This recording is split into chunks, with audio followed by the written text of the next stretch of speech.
ముఖ్యంగా విశాఖ స్టీల్ ప్లాంట్కి సంబంధించి అధ్యక్ష, ఇది ఒక పార్టీకి సంబంధించో లేదంటే కొద్దిమంది ఒక ప్రాంతానికి సంబంధించి మొత్తం రాష్ట్రానికి సంబంధించింది.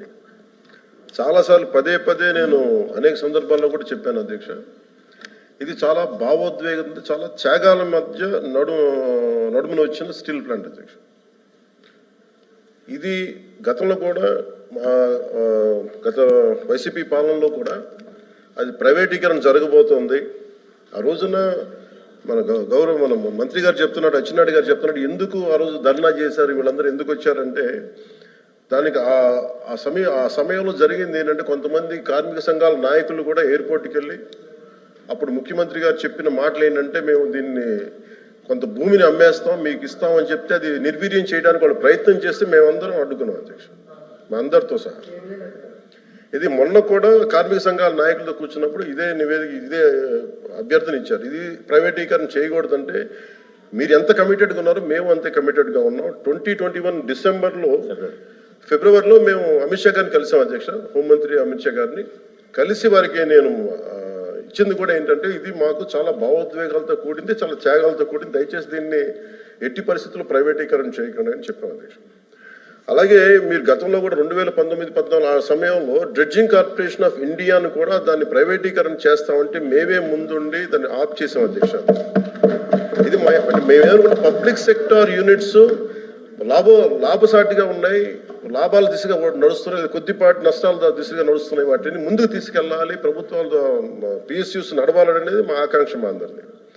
When it comes to Vizag steel plant, we are extremely committed not to privatize. ఇది మా అందరి కమిట్మెంట్ అధ్యక్ష. అలాగే దీనికి ఇందాక మంత్రి గారు చెప్తున్నట్టుగా దీన్ని రన్ చేసే ఇష్యూస్లో చాలా లోపాలు ఉన్నాయి అధ్యక్ష. దాన్ని స్కిల్ని ఎన్హాన్స్ చేసుకోవాలి, దాన్ని కొంత పెట్టుబడి కావాలి, దానికి కొంత క్యాప్టివ్ మైండ్స్ కావాలి, లాట్ ఆఫ్ ఛాలెంజెస్ ఉన్నాయి.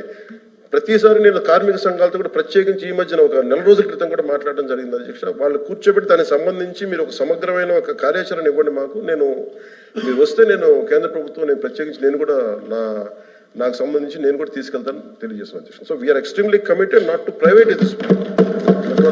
I hope you're all satisfied. Okay, LOP గారు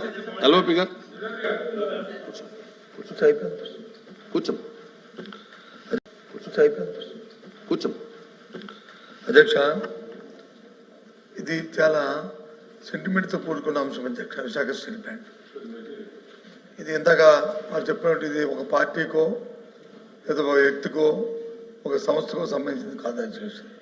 ఇది విశాఖ హక్కు, ఆంధ్రుల హక్కు, ఉమ్మడి రాష్ట్రంలో ఉన్న ఆంధ్రుల తాలూకు హక్కు అధ్యక్ష.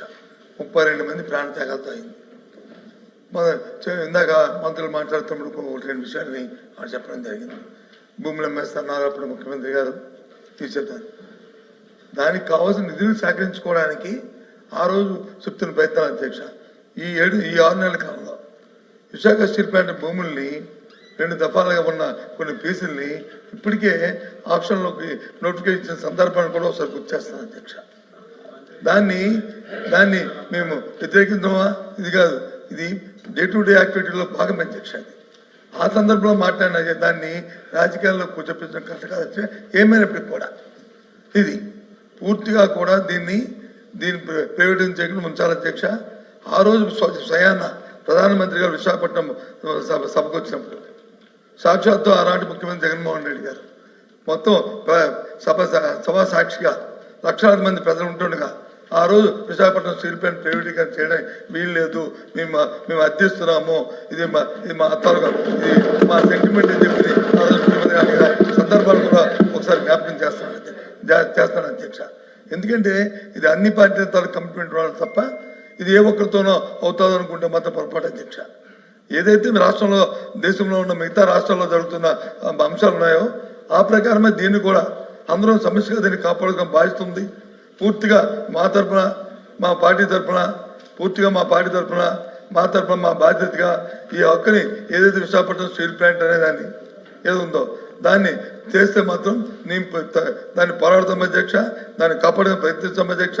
ఏదైతే ఇప్పుడు గౌరవ సభ్యులు చెప్పారో కుటుంబంలో నాయకులు అచ్చెన్నాయుడు గారు కానీ లేదా పవన్ కళ్యాణ్ గారు చెప్పారు, ఆ మాట మీద కట్టుబడి ఉండి దీన్ని ప్రైవేటీకరణ చేయాలనేది మా తాలూకా డిమాండ్ చేయాలని కోరుతున్నాం అధ్యక్ష. ఇంకా లేదండి, ఇంకా అయిపోయింది. కూర్చోండి, అయిపోయింది.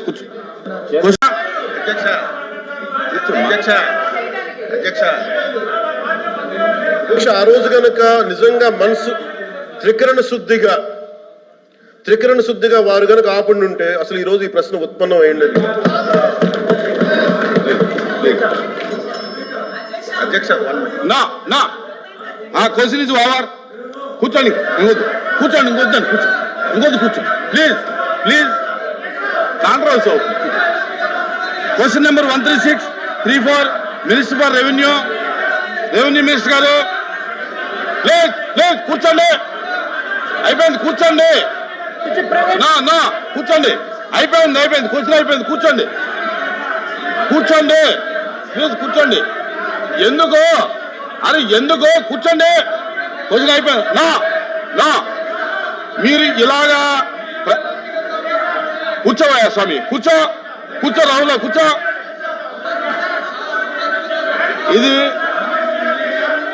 ఇది బ్యాడ్ ప్రాక్టీసు. ఇది బ్యాడ్ ప్రాక్టీసు.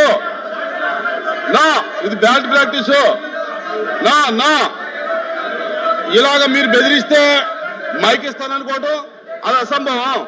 మీరు ఈ రకమైన ప్రాక్టీస్ మానేయండి.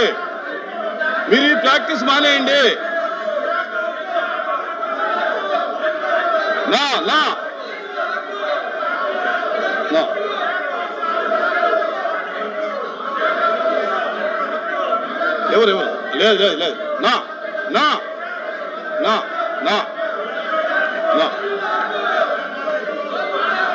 ఎవరు ఆ క్వశ్చన్ అయిపోయింది. ఏమో లేదు, అది లేదు. అరే ఎందుకు వస్తారా మీరు?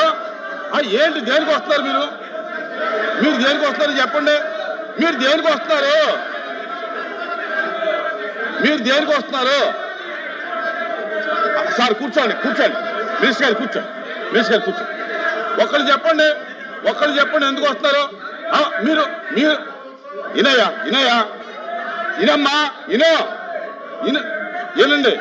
మీరు ఎందుకు వస్తారు ఇక్కడికి? మీరు ఎందుకు వచ్చారు చెప్పండి. ఏంటది? కూర్చోండి.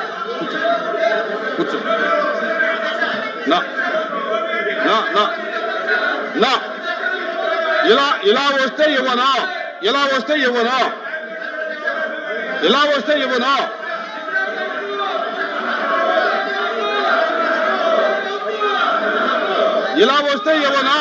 మైక్ ఇవ్వను. ఇలా వస్తే ఇలాగ మీరు ఈ ప్రాక్టీస్ ఇటువంటి ప్రాక్టీస్ చేస్తే నేను ఒప్పుకోను.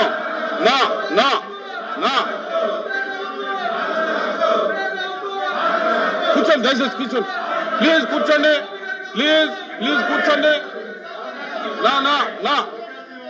ఇవ్వను. మీరు ఈ రకమైన ప్రాక్టీస్ చేస్తే ఇవ్వను.